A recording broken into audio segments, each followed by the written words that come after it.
اعوذ باللہ من الشیطان الرجیم بسم اللہ الرحمن الرحیم۔ حضرت لوط علیہ السلام اور اخلاقی بگاڑ، جب گناہ فخر بن جائے۔ السلام علیکم ورحمۃ اللہ وبرکاتہ۔ آپ دیکھ رہے ہیں حیا کی آواز، جہاں حیا بولتی ہے اور دل جاگتے ہیں۔ اگر آپ ایسے بامقصد اور اصلاحی پیغامات پسند کرتے ہیں تو ویڈیو کو لائک کیجئے، چینل کو سبسکرائب کیجئے اور نیکی کے اس پیغام کو آگے دوسروں تک ضرور پہنچائیے۔ میرے محترم بھائیوں اور معزز بہنوں، یہ قصہ صرف ماضی کی داستان نہیں، یہ آج کے زمانے کا المیہ ہے۔ جب گناہ کو شرم نہیں بلکہ فخر سمجھا جائے تو پھر انجام بھی قوم لوط جیسا ہوتا ہے۔ حضرت لوط علیہ السلام کی قوم فطرت کے خلاف اعمال میں مبتلا تھی۔ حضرت لوط علیہ السلام کی قوم فطرت کے خلاف اعمال میں مبتلا تھی، بے حیائی کو عام کر چکی تھی، گناہ کو اجتماعی شناخت بنا چکی تھی۔ قرآن فرماتا ہے، کیا تم وہ بے حیائی کرتے ہو جو تم سے پہلے کسی نے نہیں کی؟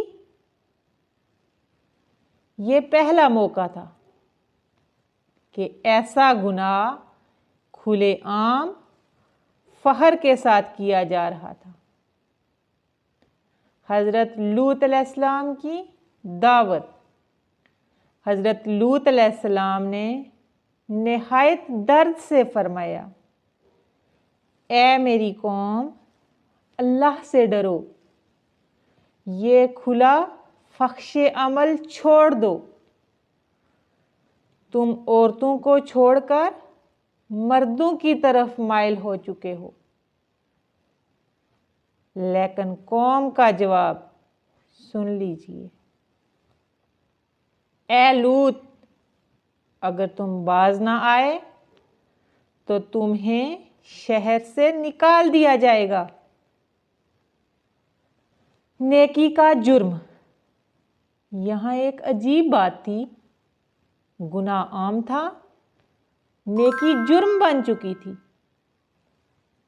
حضرت لوط علیہ السلام کو ان کی پاکیزگی پر شرمندہ کرنے کی کوشش کی جا رہی تھی۔ یہ وہ وقت تھا جب حق کہنا سب سے بڑا خطرہ بن گیا۔ فرشتوں کی آمد۔ اللہ نے فرشتوں کو انسانی شکل میں حضرت لوط علیہ السلام کے پاس بھیجا۔ حضرت لوط علیہ السلام گھبرا گئے،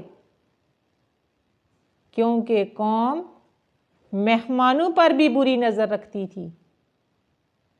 انہوں نے فرمایا، یہ میرے مہمان ہیں، مجھے رسوا نہ کرو۔ مگر قوم سننے کو تیار نہ تھی۔ اسی وقت فرشتوں نے فرمایا، اے لوط، ہم تمہارے رب کے طرف سے بھیجے گئے ہیں۔ یہ لوگ تم تک نہیں پہنچ سکتے۔ رات کے وقت اپنے گھر والوں کو لے کر نکل جانا اور پیچھے مڑ کر نہ دیکھنا۔ یہ اللہ کی طرف سے آخری مہلت تھی۔ عذاب الہی۔ صبح ہوتے ہی زمین الٹ گئی، آسمان سے پتھر برسائے گئے، پوری بستی نیست و نابود ہو گئی۔ قرآن کہتا ہے ہم نے ان کی بستی کو الٹ دیا اور ان پر پکے ہوئے پتھر برسائے۔ حضرت لوط علیہ السلام کی بیوی حضرت لوط علیہ السلام کی بیوی قوم کے ساتھ ملی ہوئی تھی، اس لیے وہ بھی عذاب میں شامل ہو گئی۔ سبق واضح ہے، رشتہ نہیں، ایمان نجات دیتا ہے۔ ہمارے لیے سبق، میرے محترم بھائیوں اور معزز بہنوں، قوم لوط ہمیں سکھاتی ہے جب حیا ختم ہو جائے تو ایمان خطرے میں پڑ جاتا ہے۔ گناہ کو نارمل بنانا اللہ کے عذاب کو دعوت دینا ہے۔ نبی کا انکار تباہی کا دروازہ ہے۔ آج اگر بے حیائی عام ہو، حرام کو آزادی کہا جائے اور نیکی کو قدامت پرستی، تو ہمیں ڈر جانا چاہیے اللہ کے عذاب سے۔ اللہ کے عذاب کبھی بغیر وجہ نہیں آتے۔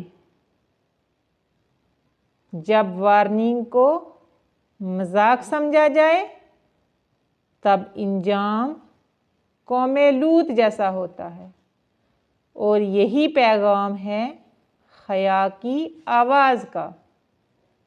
حیا بچاؤ، ایمان بچ جائے گا۔ یا اللہ ہمیں قوم لوط کے انجام سے بچا۔ یا اللہ ہماری نگاہوں، دلوں اور گھروں کی حفاظت فرما، اور ہمیں حیا اور ایمان کے ساتھ زندہ رکھ۔ آمین ثم آمین یا رب العالمین۔